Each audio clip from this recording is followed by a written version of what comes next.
संभल पहुंचे एआईएमआईएम के चीफ असदुद्दीन ओवैसी ने आक्रामक तेवर में मंच से कहा कि उत्तर प्रदेश का जो भी गरीब है, जो कमजोर है और जिस पर जालिम जुल्म कर रहा है, उसका बाप असदुद्दीन ओवैसी है।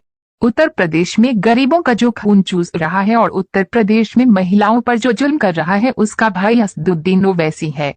ओवैसी ने कहा कि अगर तुम समझते हो कि गरीबों का और बेजुबानों का साथ देना अब्बा बराबर है, तुम्हें तुम्हारा भी अब्बा हूँ।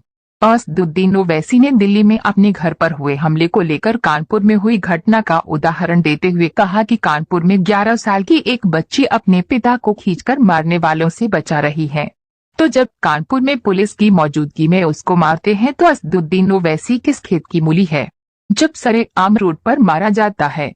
इसलिए जब वह हादसा हो सकता है तो असदुद्दीन ओवैसी का घर क्या है।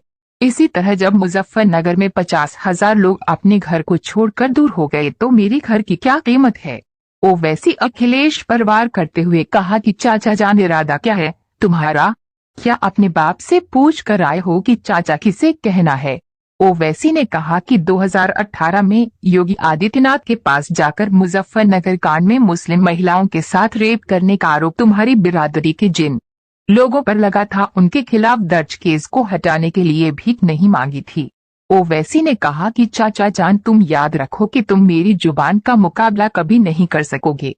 जब मुजफ्फरनगर का कांड चल रहा था तो तुम्हारे घर के सामने जो बच्ची तुमको चाचा तो पुकारती थी, उसको खेतों में ले जाकर बेइज्जती की गई तो कहाँ गई थी तुम्हारी मोह। असदुद्दीन ओवैसी ने पश्चिम बंगाल सरकार पर भी हमला करते हुए कहा कि जो लोग बंगाल की मिसाल देते हैं तो वे बताएं कि जब बंगाल में पुलिस की रंगरूट का एप्लीकेशन दिया गया तो 1000 मुस्लिम बच्चियों का एप्लीकेशन ममता बनर्जी की सरकार ने रिजेक्ट कर दिया क्योंकि वे हिजाब पहने हुए थी। तो कब तक ममता, अखिलेश, राहुल या फिर बीएसपी के नेताओं के मुस्तकबिल को संभालेंगे? कब तक आप इनको ताकत देंगे और खुद कमजोर होते रहेंगे? हमारा जरूर हराएंगे बीजेपी को, लेकिन ताकतवर होकर हराएंगे। ओवैसी ने योगी सरकार पर मुस्लिमों के साथ पक्षपात का आरोप लगाते हुए कहा कि संभल में केवल 4.8 लोगों को कोविड-19 का डोज लगा है। संभल में केवल 30 स्वास्थ्य केंद्र है, लेकिन बलिया में 81 है क्योंकि बलिया में 8% मुसलमान है और संभल में केवल 31%। लेकिन जब मुख्यमंत्री से बलिया में 6% मुसलमान होने के बावजूद 81 स्वास्थ्य केंद्र और संभल में केवल 31 स्वास्थ्य केंद्र हैं तो मुख्यमंत्री जवाब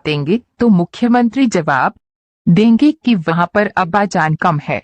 ओवैसी ने कहा कि बीजेपी कहती है सबका साथ सबका विकास, लेकिन हम कहते हैं ये सब झूठ है क्योंकि पीएम आवास योजना में जो 2021 से 22 मकान मंजूर किए गए थे उसमें बताएं योगी और मोदी के कितने मुसलमानों को मकान थे। और योगी आदित्यनाथ कहते हैं कि हमने 4.5 साल में सब कुछ कर दिया।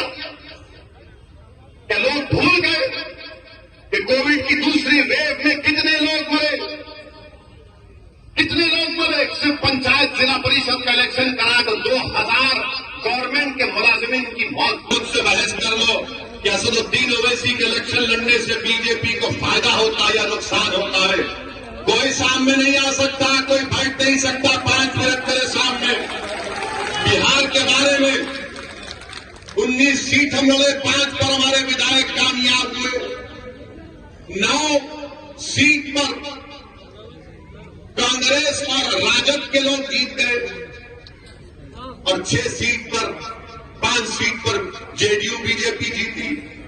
और फिर ये तमाम लोग कहते हैं वोट काटता है, ध्रुवीकरण करता है, पोलराइजेशन करता है। अरे अगर पोलराइजेशन मैं करता तो पूरे 19 के 19 मुझे जीतना चाहिए था, पूरे 19 के 19 मुझे जीतना चाहिए था, मगर खुद हार के और इल्जाम असदुद्दीन ओवैसी पर लगाते 5 विधायक हमारे जीते तो पूरे भारत में तूफान मच गया कि कैसे मजलिस के एमएलए जीत कर आ गए बिहार में।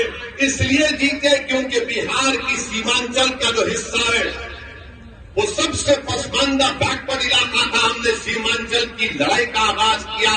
ये नहीं देखा कि सीमांचल पर बसने वाला किस मजहब का है, किस जात का है, किस बरादरी का है।